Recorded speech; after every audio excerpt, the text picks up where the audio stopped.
when we announce this book as our pick of the month, it will surprise you to know that we have over 33,000 views. Imagine if the 33,000 views were 33,000 purchases. That would be amazing. And we are not talking about purchases because the authors need the money. Yes, everybody needs money. But if 33,000 souls get to read this book, understand this book on the perfect will of God, you know that would have been a revolution that is started. So that is why we are promoting books like this. It's not just because it's our book of the month, but because the book is very important and will transform lives. It has started transforming my life. I will tell you when I'm sharing my bit about the book. And I believe it is going to be the same for anyone that gets a copy. So if you're on Facebook watching us now, or you are joining us later, get a copy of this book. Don't be told about it. Get a copy. Get a copy of this book and listen to us as we discuss more on this book. Let's quickly go to Lady Pure, Anointed Pure Mount Zion.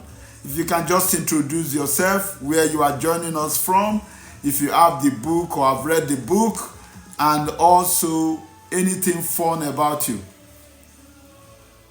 Anointed Pure Mount Zion. Are you there? Anointed Pure. Okay, yeah.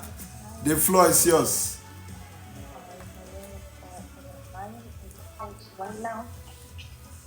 Oh, okay. Okay. So just get ready to speak later.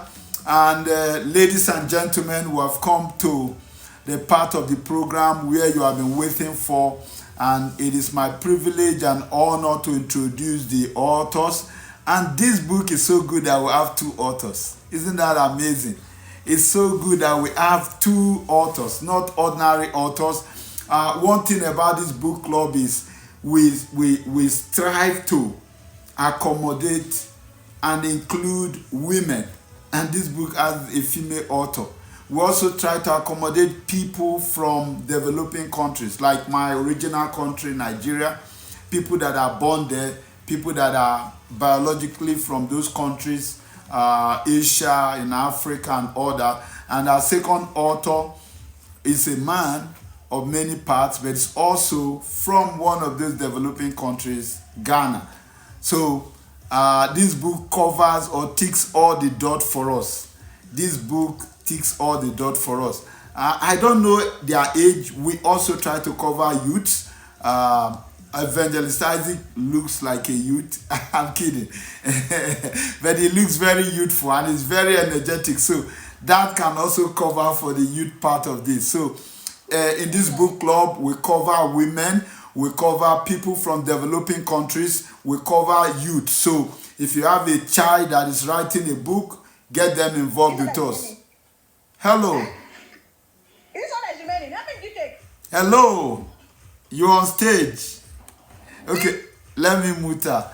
I just muted one of the panelists that joined us, a member of the book club. So we cover women, youths, and people from developing countries. We also cover other people in advanced countries, developed countries. But this is our key area. We want the voices of people that are in these areas, women, Christians, because Christian books are not even being promoted on book clubs. They only go for books that they can maybe turn into movies. But who says Christian books cannot be turned into movies? So we are going to be covering Christians as well. Non-Christians, of course, but these are our key areas. So having said that, I want to give a member of the book club that just joined us, Lady Joan, the opportunity to introduce herself, your name, where you are joining us from, and anything fun about you. Lady Joan, the floor is yours. Hi, Joan. Okay. Hello. Hi, so introduce yourself and tell us anything fun about you. The children are really disturbing me. I have to go and lock myself in one room now. That's fair enough. That's fair. We encourage children. They will be authors someday. We might even review their book here. Okay. Good evening, all. Good evening. Oh.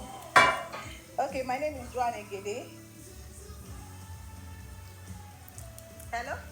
Yeah, continue. The floor is yours. Where you are joining us from, your books. I know you have 2 books coming out. Tell us about them and anything fun. Now we know you have children. You don't even need to tell us. We already know. That is for me. Okay, I'm Jude Dike Ph.D. and I'm in Lagos, Nigeria. I'm currently writing 2 books. Okay, for work, I'm a script writer. I write scripts for movies and plays. Wow. And right now I'm working on 2 prose. I've never written prose before. This is the first time. I only write plays. Wow. So I'm writing 2 prose. It's not Christian, but it's romance. Yeah. Don't Jude. Yeah. We like that too.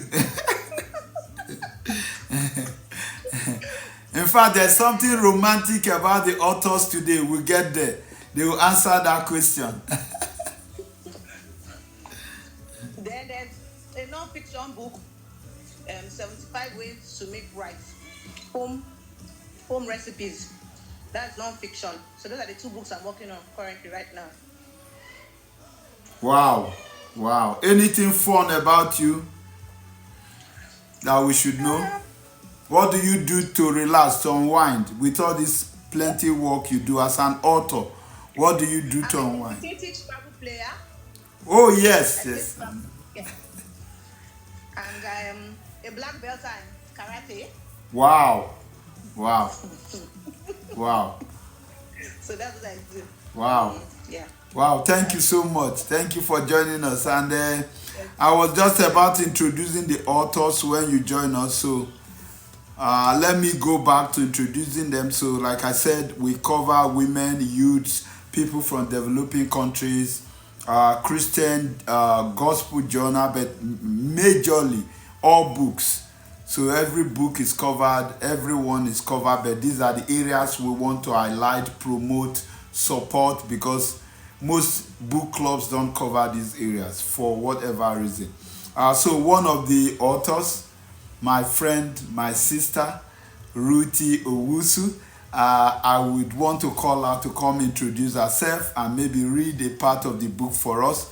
But most importantly, before I do that, let me also talk about the second author. But I don't have a lot to talk about them because I want them to share what they have. This is our prophetess Ruthie Owusu. You can see the picture on the screen, and she is one of the authors, and she has written, I think, about 2 or 3 books before this, and I just heard that the journal for this book is also out. Wow, that is impact. And the second author is my brother, Evangelist Isaac, and here we go. You can see their pictures there, but I just want to share his picture on the screen as well. This is Evangelist Isaac, and the beautiful part about this is the collaboration. In my local church this year, or ministry this year, the prophetic declaration that God gave to us is Master Builders Arise. And one thing about Master Builders is that they collaborate. You can't do it all alone. Even in ministry, in anything in life, you can't do it all alone. You have to collaborate. And that's one thing we do in this book club. Now we know Lady Joan is a script writer. We have someone that is a filmmaker. We have many authors. Now we also have an online bookstore owner. So a lot of collaborations going on this year, 2024. And what a way to start the year with this masterpiece of collaboration between Ruthie and Isaac. So this is Isaac, and he's a man of many parts. I would want him to introduce himself later, but for now, let us quickly yield the floor to Lady Ruth Owusu as she introduces herself and reads from the book. Over to you, Prophetess Rudy. Thank you so much, Dr. Jude. I am grateful. I am privileged for this opportunity, and I do not take it um, lightly. My name is Ruth Wisdom Meganian by birth, but I currently reside in California here. Um, like Dr. Jude said earlier on, I have already published some books where evil dwells, and then Commanded in the Realms and the Elements. And this is the joint one I did with Evangelist Isaac here. And one of the things that excites me about this journey is how it makes us feel the closeness of God. But apart from that, my background is psychology. I'm a psychologist by profession. Um, I deal with so many mental health issues, problems, diseases, and all this stuff. And along the line, you realize that there are certain things that only God can cure. Only God can help. So my passion for my work, my passion for people has also played a role towards this whole journey that we are on to discovering the will of God, because you realize that except the Lord builds a house, they labor in vain, they that build it, right? So you realize that the more you live each day in, you grow in, you realize that the God factor is real. I know that, there are situations that will make us feel as though we can do it by ourselves, but the little I have realized all these years is that no matter how educated we are, no matter how much we think we have in our bank accounts, there's something that only God can give us. When we are sick, when I mean, you don't even need to be sick, but throughout your journey in life, you will get to a point where you realize the God factor is important.